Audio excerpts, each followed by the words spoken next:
नमस्कार मित्रों, विभिन्न विषयों की जानकारी देने का इस चैनल के माध्यम से जो हम प्रयास कर रहे हैं, उसमें कुछ मीडिया से संबंधित हम पहले भी चर्चा कर चुके हैं और आज भी हम ऐसे ही एक विषय को लेकर के आप लोगों के सम्मुख उपस्थित हैं। आज हमारा विषय जिस पर हम परिचर्चा करने जा रहे हैं, वो है कप्तान दुर्गा प्रसाद चौधरी, एक मिशनरी पत्रकार। आप सभी जैसा कि जानते हैं, ऐसे महान व्यक्ति जिनके बारे में चर्चा करना बड़ा महत्वपूर्ण है, क्योंकि उन्होंने अपना पूरा जीवन मिशनरी और दूरदर्शी पत्रकारिता के माध्यम से राजस्थान के लोगों की सेवा करने के लिए समर्पित कर दिया। इन्हें कप्तान साहब भी कहा जाता है। स्वतंत्रता सेनानी के रूप में ये विख्यात रहे। इन्होंने लगातार स्वतंत्रता संग्राम में अपना सहयोग दिया और राजस्थान के विभिन्न किसान आंदोलनों से लगातार जुड़े रहे।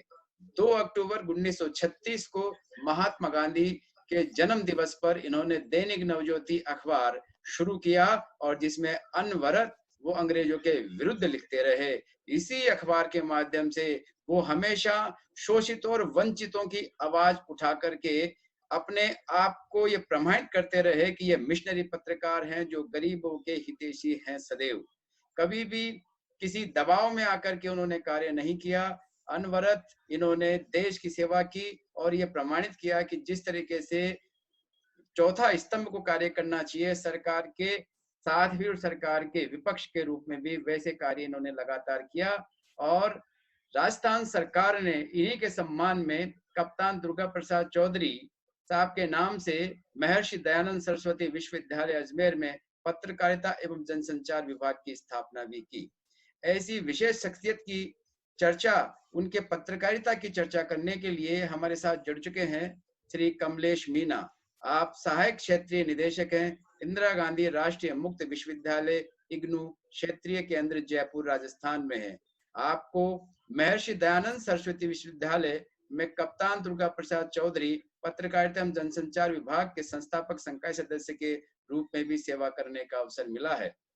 प्रारंभ में कमलेश मीना पत्रकारिता के छात्र थे और वे थोड़े समय के लिए पत्रकार बने और बाद में एमडीएस विश्वविद्यालय अजमेर में पत्रकारिता और जनसंचार विभाग कप्तान दुर्गा प्रसाद चौधरी साहब के संकाय सदस्य बने। आपको देश भर के मीडिया, सोशल मीडिया और अकादमिक चर्चाओं के माध्यम से वंचित और हाशिए पर रहने वाले लोगों के लिए मुखर होने के लिए जाना जाता है। आपको इंदिरा गांधी राष्ट्रीय मुक्त विश्वविद्यालय इग्नू के माध्यम से राजस्थान, पंजाब, असम और कश्मीर घाटी के लोगों की सेवा करने का भी अवसर मिला। तो कमलेश जी, आपका बहुत बहुत स्वागत है हमारे चैनल पर। जी बहुत बहुत धन्यवाद।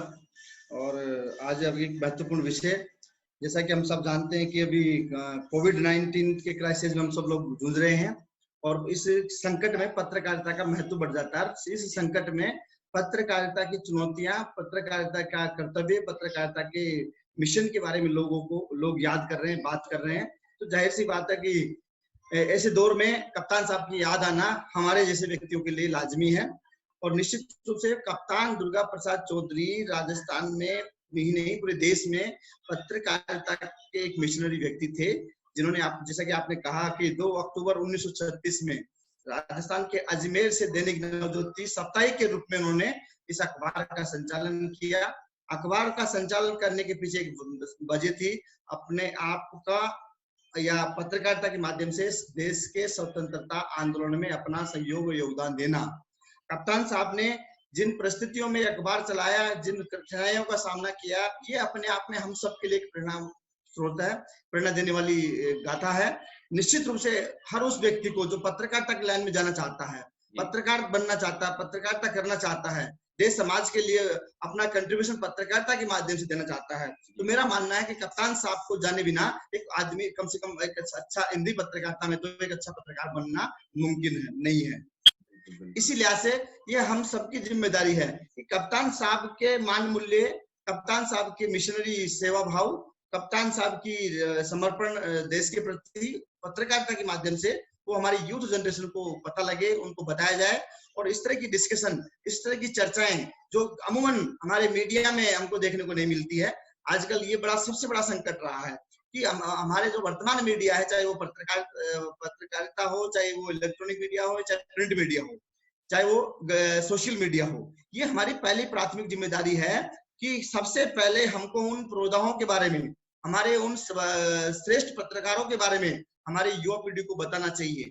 और उससे भी पहले पत्रकारिता क्यों, किस लिए, कब, कहां, कैसे की जानी चाहिए, पत्रकारिता का ध्येय क्या है, पत्रकारिता का उद्देश्य क्या है। पत्रकारिता केवल एक व्यवसाय नहीं है, जिसको पत्रकारिता केवल एक पैसा कमाने का जरिया नहीं है। पत्रकारिता देश में अपना सहयोग देना और इस देश के लोकतंत्र को बचाने का सबसे मजबूत जरिया है। बिल्कुल बिल्कुल, अपन इन्हीं विषयों पर चर्चा करेंगे। आज के तारीख में जिस तरीके से डॉक्टर्स और पुलिस और कई महकमे हैं, और जिसमें पत्रकार भी शामिल हैं, एकदम कोरोना वॉरियर्स की तरह युद्ध में के मैदान में जुड़े हुए हैं, और अखबार पहुंचाने वाले खबर सेनानियों के रूप में हॉकर्स लगे हुए हैं। सब लोग अपनी अपनी जिम्मेदारियों का निर्वहन भलीभांति से कर रहे हैं। ऐसे में उनको याद करना बिल्कुल अपना कर्तव्य बनता है। पर जो ग्रास रूट लेवल की पत्रकारिता से जुड़ा हुआ है, जो गरीबों की पत्रकारिता से जुड़ा हुआ है, जो उपेक्षित लोगों की पत्रकारिता से जुड़ा हुआ है, जिसका उद्देश्य मात्र ये है कि जो भी परेशान है, किसी भी उद्देश्य से परेशान है, उन सबको आगे लाना चाहिए, उन सबको भी उनको न्याय मिलना चाहिए। ये नहीं होना चाहिए कि पत्रकारिता कहीं पर किसी से पूर्वाग्रहित होकर के किसी को प्रचारित कर रहा है, प्रोपेगेंडा के माध्यम से किसी को उठा रहा है, किसी को गिरा रहा है, और अपने जो मालिक हैं उन सब लोगों की हितों की रक्षा कर रहा है। देश के हितों की रक्षा या आम आवाम के हितों की रक्षा वो नहीं कर रहा है।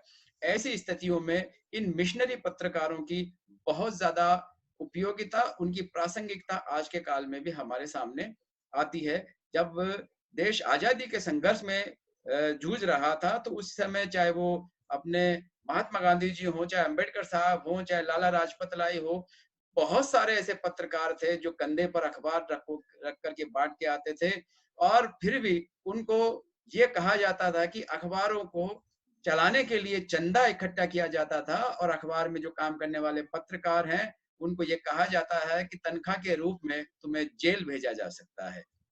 अर्थात ये पुरस्कार था एक तरीके से। आजादी की लड़ाई में जो पत्रकार था उसे तनख्वाह मिलना तो दूर, परिवार चलाने के लिए बड़ी मुश्किलात रहती थी, लेकिन जेल जाना या अंग्रेजों के विरुद्ध किसी कार्य के कारण उन पर कोई भी अभियोग चलाया जाना, ये सहज बात थी। फिर ऐसे में भी ऐसे मिशनरी पत्रकार, कप्तान साहब जैसे लोग बाग वहां अपने आप के वजूद के लिए और देश के वजूद के लिए लगातार संघर्ष करते रहे। ऐसे में डॉक्टर साहब, आप कैसे देखते हैं, आप जीवंत लोकतंत्र और संवैधानिक विकास के लिए सच्ची पत्रकारिता के महत्व को कैसे समझते हैं और समझाते हैं, और पत्रकारिता एक रचनात्मक भूमिका कैसे निभा सकती है किसी देश के लोकतंत्र को मजबूत बनाए रखने के लिए? आपने ठीक कहा कि जीवंत लोकतंत्र, वाइब्रेंट डेमोक्रेसी। वाइब्रेंट डेमोक्रेसी का मतलब क्या है? वाइब्रेंट डेमोक्रेसी सीधा सा मतलब है कि उस लोकतंत्र होते वो दिखते हुए महसूस होना चाहिए जनता को वो सारी लोकतांत्रिक शासन प्रणाली में सबसे महत्वपूर्ण जिम्मेदारी मीडिया को दी गई है कि आप जनता की ओर से, जनता के प्रतिनिधि की तरह, जनता की आवाज की तरह, जनता के हर मसले को, हर मुद्दे को, हर समस्या को, हर उस तकलीफ को सरकार तक पहुंचाएंगे। क्योंकि मीडिया जो आर्टिकल 19(1)A जो freedom of expression of speech constitution of India देता है, भारत का संविधान जो आपको वाक अभिव्यक्ति की स्वतंत्रता देता है, इसका मतलब है हर व्यक्ति के पास स्वतंत्रता का अधिकार है अपनी बात को रखने का, अपनी बात को पहुंचाने का। वो जरिया चाहे कोई भी हो सकता है। तो उस रूप में भारत की मीडिया को ये जिम्मेदारी मिली कि भारत में लोकशाही को अपनाया गया है। इस लोकशाही में सरकार के कामों पर निगरानी रखना, सरकार को जनता से संबंधित कामों के बारे में अवेयर करना, ऐसे वॉचडॉग की तरह एक निगरानी रखना, जनता के ओर से उन समस्याओं को, उन मुद्दों को या उन जनहित मसलों को जनता सरकार तक पहुंचाना, ये मीडिया की जिम्मेदारी थी। और निश्चित जिस दौर में आज हम चर्चा कर रहे हैं, जिस दौर की पत्रकारिता की चर्चा कर रहे हैं, कप्तान दुर्गा प्रसाद चौधरी अपने आप में एक संस्थान है, अपने आप में एक बड़ा नाम है पत्रकारिता का। राजस्थान में आप देखिए 83-84 साल दैनिक नवज्योति अखबार चल रहा है, और आज भी देखेंगे तो कप्तान साहब ने जिस देह, जिस मिशन, जिस लक्ष्य को ध्यान में रखते हुए पत्रकारिता शुरू की, कहीं न कहीं उस पत्रकारिता वो उस अखबार के माध्यम से देखने को मिलती है। लेकिन कहीं आज अमूमन ये समस्या हमारे राज्य में नहीं, पूरे देश में है, पूरे वर्ल्ड में है। कई जगह शिकायतें हैं कि अब पत्रकारिता मिशन नहीं रही, अब पत्रकारिता एकदम प्रोफेशन बन गया, ट्रेड बन गया, बिजनेस बन गया है। जब आप पैसा लगाते हैं तो उस पैसे का प्रॉफिट 3 गुना 4 गुना आपको चाहिए, उस देह के साथ आप काम कर रहे हैं। लेकिन याद रखिए, पत्रकारिता में आप अगर इस मिशन के साथ, इस इरादे के साथ आते हैं कि ये जो मैं पैसा लगा रहा हूँ, उस पैसे का मुझे 4 गुना 5 गुना प्रॉफिट रिटर्न होगा, तो आप गलत सोचकर इस प्रोफेशन में आ रहे हैं। इसके निश्चित साथ रूप एक से छोटा आप जो क्वेश्चन, पैसा लगा रहे हैं आपको उस पे जी डॉक्टर साहब। इसके साथ छोटा क्वेश्चन एक बार पूछना चाहूंगा मीना जी, कि जो जी प्रॉफिट मेकिंग की स्थिति है, क्या आपको लगता है इलेक्ट्रॉनिक मीडिया और प्रिंट मीडिया दोनों में बराबर है? नहीं, बराबर सबको पैसा चाहिए, सबके अपने खर्चे हैं, खर्चों के नाम पर वो कहते हैं कि हमने इतना पैसा लगाया है, और इतना ज्यादा कंपटीशन एक दूसरे में है कि हमको पैसा, बिजनेस, हम तो बिजनेस कर रहे हैं। आजकल अमूमन कई संपादक इस बात को स्वीकार करते हैं कि पत्रकारिता आज मिशन नहीं रहा, ये ट्रेड है, बिजनेस है, प्रोफेशन है, हम पैसा इन्वेस्ट करते हैं तो हमको प्रॉफिट चाहिए। ये बड़ी चिंता का विषय है। कप्तान दुर्गा प्रसाद चौधरी ने इस लक्ष्य के लिए पत्रकार अखबार नहीं शुरू किया। पहला लक्ष्य उस वक्त लक्ष्य था देश की आजादी में अपना सहयोग है। उसके बाद में देश में लोकतांत्रिक प्रणाली में जनता का प्रतिनिधि बनकर जनता के साथ खड़ा होना। जैसा कि आपने कहा कि अखबार का काम सरकार के साथ खड़ा होना नहीं है, एक विपक्ष की भूमिका निभाना, एक अच्छे विपक्ष की भूमिका निभाना, एज विपक्ष की तरह आपको रहना है। लेकिन आज मैक्सिमम मीडिया, ये देश का दुर्भाग्य है, विपक्ष के की भूमिका में नहीं है, उसके सरकार के साथ खड़े हुए हैं, पूरी तरह से सरकार के साथ, सरकार के पक्ष में वो एडवोकेसी करते हैं। तो ये देख के बड़ा दुख होता है, और ये देख के कहीं आजकल कहा जाने ये लगा है कि सरकार गलती करती है और मीडिया प्रश्न विपक्ष से करता है, ऐसी स्थिति हुई। ये बड़ा दुर्भाग्य है। गलती सरकार कर रही है और आप सवाल मीडिया से, विपक्ष से कर रहे हैं, विपक्ष पर आरोप लगा रहे हैं कि आप फेल हो गए, आप नाकारा हो, आप निष्क्रिय हो, आपके पास कोई मुद्दे नहीं है, आप ठीक से उठा नहीं पा रहे। नहीं, ये जिम्मेदारी मीडिया की थी कि सरकार अगर कोई काम कर रही है वो जनहित के काम है कि नहीं है, अगर कोई अच्छा काम किया तो उसकी जानकारी जनता तक पहुंचाना, ये मीडिया की जिम्मेदारी है। जनता तक मीडिया को उन कल्याणकारी योजनाओं की जानकारी अपने माध्यम से जन तक पहुंचाने की जिम्मेदारी मीडिया की होनी चाहिए थी। लेकिन आज उस मीडिया उस पर अपना ध्यान नहीं दे रहा। मीडिया का ध्यान कहीं दूसरी जगह है। मीडिया का ध्यान कर कहीं किसी व्यक्ति विशेष को खुश करने में ये लोग लगे हुए हैं। और यही कारण रहा है कि पिछले 1947 से लेकर आज तक की पत्रकारिता में देखिए, हर 3 साल 5 साल 10 साल में इतनी गिरावट आई है। वो गिरावट इसलिए आई है कि इनके हमारे इंटरेस्ट टकरा रहे हैं। इनके सरकार से बेनिफिट चाहते हैं, सरकार को नाराज नहीं करना चाहते। लेकिन कप्तान साहब के समय की पत्रकारिता, देश की आजादी के बाद कप्तान साहब ने जो दैनिक नवज्योति अखबार चलाया, उन्होंने कभी सरकार की परवाह नहीं करी। सरकार को अच्छी बात को अच्छा कहा, अगर गलत है तो गलत को भी उन्होंने उसका विरोध मजबूती से किया। मैं आपको एक वाक्य, कप्तान साहब का, बरकतुल्लाह खान साहब कुछ समय के लिए मुख्यमंत्री रहे शायद, उनको सरकार चलाने का अवसर मिला। उस समय एक प्रोटेस्ट हुआ, दैनिक नवज्योति ने मजबूती से उस प्रोटेस्ट का विरोध किया और कहा कि नहीं, ये गलत है, आपको ऐसा नहीं करना चाहिए, आपके इस डिसीजन को विड्रॉ करना चाहिए। सरकार ने उनको कुछ धमकियां दी, सरकार ने उनकी फाइनेंशियली मदद को रोका, लेकिन फिर भी कप्तान साहब ने अपने मूल्यों से समझौता नहीं किया। ये होती है पत्रकारिता। आपको जनता के साथ खड़ा होना चाहिए, आपको जनता को खुश करना, ना कि किसी एक व्यक्ति विशेष को। और दैनिक नवज्योति 84-83 साल से एक बार देखिए, मेरे जैसे व्यक्ति, हमारे जैसे आप, हमारे जैसे यंग पत्रकार के जानकार, एकेडमिक व्यक्ति, ये बड़े गर्व के साथ मुझे, मैं कहता हूं कि आज भी दैनिक नवज्योति में उस मार्केटिंग जो गलाकाट प्रतिस्पर्धा है, उससे अपने आप को बचाए रखा। आज भी अखबार दलितों की, शोषितों की, आदिवासियों की, वंचितों की, किसानों की, पीड़ितों की आवाज बनकर आज भी बड़ी प्रमुखता से, बड़ी प्रखरता से वो आवाज को अपने माध्यम से उठा रहा है, जन सरकार तक पहुंचाने का प्रयास करता है। और ये बात बहुत आसान थी कप्तान साहब के लिए, सरकार के बहुत नजदीक रहे हैं, कांग्रेस पार्टी से बहुत अच्छा उनका आत्मीयता रही है, बहुत नजदीक रही है। उसके बावजूद भी उन्होंने बैलेंस रखा, और आज तक राजस्थान में पहला अखबार है जो बड़ी निष्पक्षता के साथ में, कोई विवाद पिछले 83 साल अखबार निकलते हुए बिना विवाद के अखबार चल रहा है। और आज इसका प्रकाशन, आज भी इसका पब्लिकेशन, आज भी इसका एडिशन, आज भी इसका कंटेंट आप देखेंगे तो कहीं न कहीं कप्तान साहब की झलक इस अखबार के माध्यम से देखने को मिलती है। और वर्तमान में जो चीफ मुख्य संपादक है दीनबंधु चौधरी साहब उसी तरह के साथ मेरा कई बार उनसे मिलना हुआ, कई बार जिक्र हुआ, कई बार पत्रकारिता पे बात हुई। उन्होंने साहब कहा नहीं मीना साहब आज भी बाबूजी का मिशन इस पत्रकारिता के माध्यम से, बाबूजी की इच्छा है, बाबूजी का जो मिशन देश के हित में पत्रकारिता करना, उसके लिए नवज्योति खड़ा है। तो ये बड़ा अच्छा लगता है कि कम से कम कोई एक अखबार आज की तारीख में हमारे लिए इस मिशनरी भाव से काम कर रहा है। बिल्कुल, आज भी कई बार ऐसे पत्रकार हैं जो अपने मिशन को आगे बढ़ाए हुए हैं, चाहे पी साईनाथ जी जैसे बड़े पत्रकार हो, जिन्होंने सरकार की परवाह न करते हुए भी लगातार अपने मिशन को आगे बढ़ाते रहे हैं। ऐसे में मीना जी आप कैसे देखते हैं कि आज के युग में मिशनरी पत्रकारिता के लिए कप्तान दुर्गा प्रसाद चौधरी जी का संघर्ष उल्लेखनीय है? उसे आप कैसे रेखांकित करते हैं कि उनका एक जो दृष्टांत आपने दिया, उसी तरह का और कोई संस्मरण या उनका कोई कार्य करने की कार्यशैली जिसे आप उल्लेख करना चाहें? आप 1900 जब 1946 की बात है, कप्तान साहब जेल से छूटे ही थे। जेल से छूटकर आए, कप्तान साहब के पास में एक पैसा नहीं था अखबार चलाने के लिए, लेकिन ध्येय ये था कि नहीं, वापस दैनिक नवज्योति को चलाना है, वापस अखबार को खड़ा करना है। अब कप्तान साहब ने अपनी पुरानी रद्दी को बेचकर 100 रुपए इकट्ठे किए। उस 100 रुपए के प्राप्त अर्जित धन से उस दैनिक नवज्योति को वापस शुरू किया।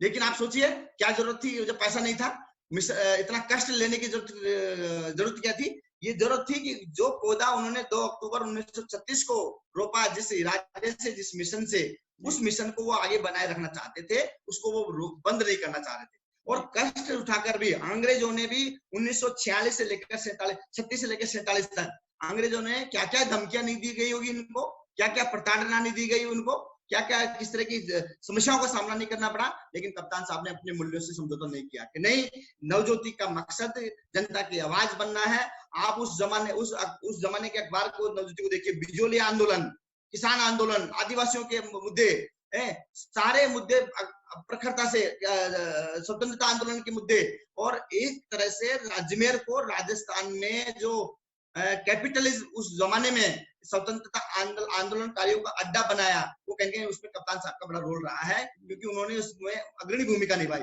आपने जिक्र किया पी साईनाथ का। पी साईनाथ आप हम सबके लिए प्रेरणा है। पी साईनाथ इस बात के गवाह है, इस बात के प्रतीक है, ईमानदार रहकर भी अच्छी पत्रकारिता की जा सकती है। आज मुझे बताइए, पी साईनाथ जैसे व्यक्ति ने, जिन्होंने द हिंदू में काम किया, अभी परी के माध्यम से, the people's of archive of India के माध्यम से वो समाज के ज्वलंत मुद्दों को उठा रहे हैं। लेकिन पी साईनाथ, आप देखिए कितने अच्छे पत्रकार हैं, कितने अच्छा उनका कंटेंट है। कृषि को लेकर, पानी को लेकर सबसे ज्यादा कोई प्रखर व्यक्ति इस देश में है तो पी साईनाथ। और मानवाधिकार की पूरी ध्यान रखते हैं, मानवाधिकारों को लेकर बहुत सारे मुद्दे पी साईनाथ ने उठाए। और पी साईनाथ को मैं 2 नजरिए से आपके सामने रखना चाहता हूँ, हमारे श्रोताओं के सामने, हमारे दर्शकों के साथ में, कि ये गलत बात है कि गरीब अच्छे कंटेंट से पैसा नहीं मिलता है।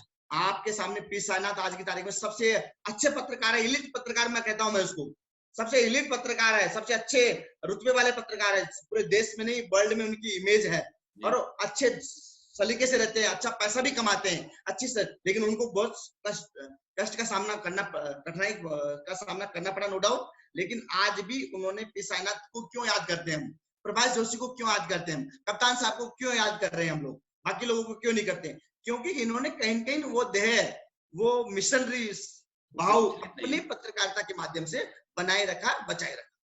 मीना जी, क्या जी सर, कप्तान साहब के जीवन में, क्योंकि आजादी के संघर्ष से वो जुड़े रहे और बाद में भी आजादी के बाद तक दैनिक नवज्योति को किस किस समस्याओं के सामने आने पर भी वो चलाते रहे, आपने उनके बारे में इतना कुछ अध्ययन किया है, आप उनके कुछ विशेष आंदोलनों के बारे में बताएं जिनसे उन्होंने वास्तव में जमीन से जुड़ करके काम किया है और गरीब और उपेक्षित लोगों के लिए काम किया है। देखिए, सबसे पहले तो हमको ये नहीं भूलना चाहिए, कप्तान साहब स्वतंत्रता आंदोलन के देन थे। स्वतंत्रता आंदोलन में उनकी बहुत महत्वपूर्ण भूमिका रही।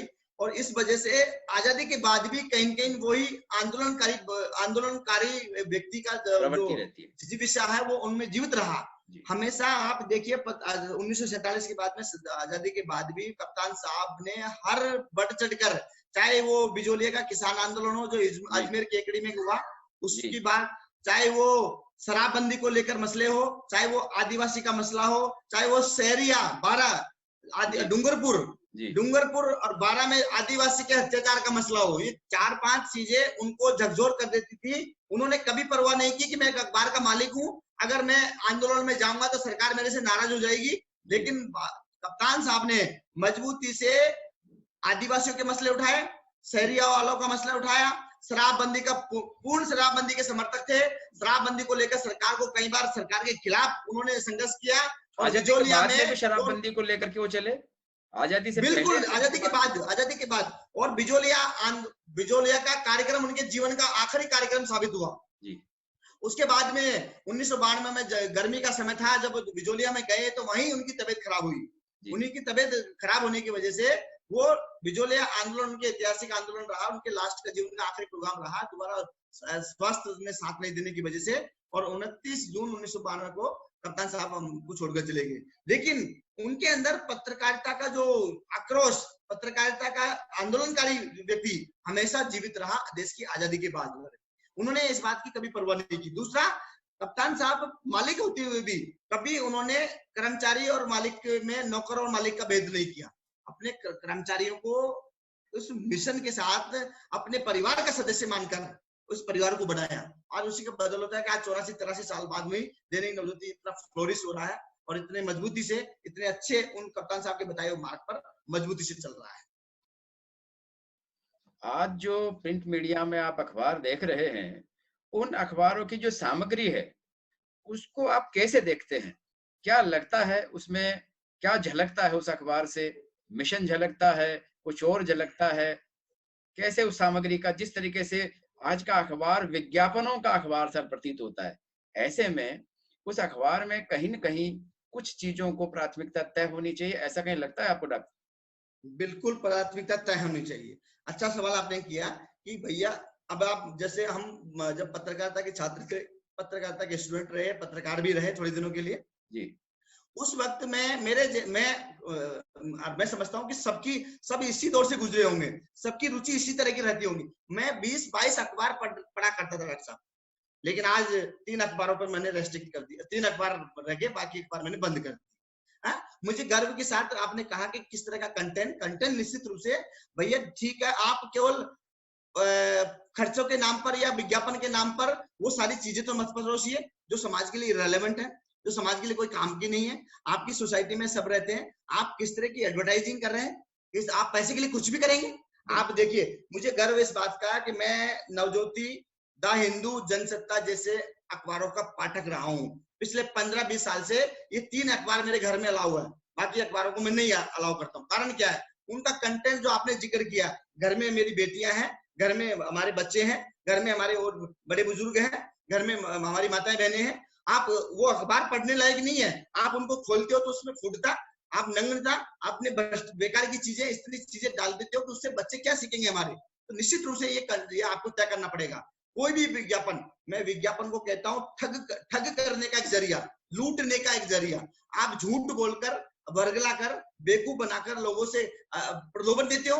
क्या आप, ये आपकी जिम्मेदारी है? नहीं, ये आपको तय करना चाहिए कि किस तरह का विज्ञापन जाएगा, किस तरह का विज्ञापन नहीं जाएगा। ये आपको तय करना चाहिए, क्योंकि उस विज्ञापन केवल आपके लिए पैसा कमाने का जरिया हो सकता है, लेकिन उस विज्ञापन के माध्यम से पूरी सोसाइटी के ऊपर, हमारे यूथ जनरेशन पर, हमारे बच्चों पर एक नेगेटिव इम्पैक्ट पड़ता है। उन तमाम चीजों को, अखबार को, चाहे वो इलेक्ट्रॉनिक मीडिया हो चाहे प्रिंट मीडिया हो, इस बातों का ध्यान रखना चाहिए कि आप पैसे मान मर्यादा और नैतिकता उसके साथ साथ जुड़ी हुई होनी चाहिए, ये कहना चाह रहे हैं आप। कंटेंट के साथ साथ जो वैल्यूज के लिए जुड़ा हुआ है वो कंटेंट भी होना चाहिए।